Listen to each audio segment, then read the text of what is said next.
law of equipartition energy.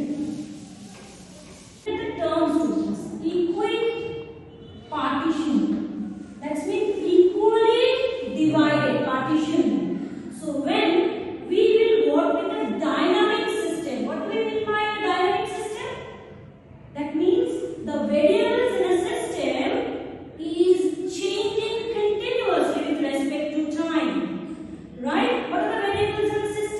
We work gaseous system. What are the variables?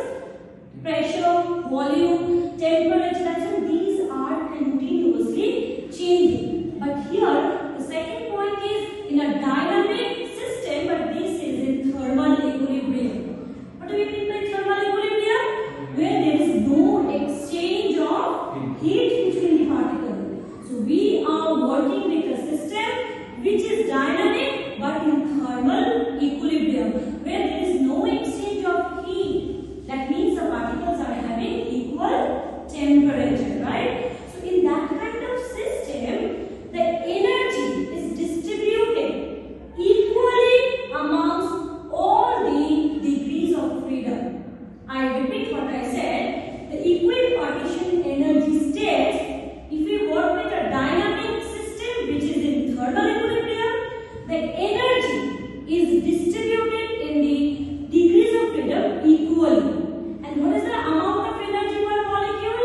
The amount of energy per molecule is half kBT, where kB stands for Boltzmann constant. You have learned it in chemistry also, right? kB stands for Boltzmann constant, and capital T gives us the concept of absolute temperature.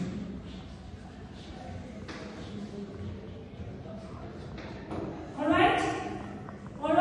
So that means when we are working with a dynamic system where the variables are changing with respect to time and the system is in thermal equilibrium, then the energy is equally distributed amongst all the degrees of freedom, and the energy per unit particle will be half kBT.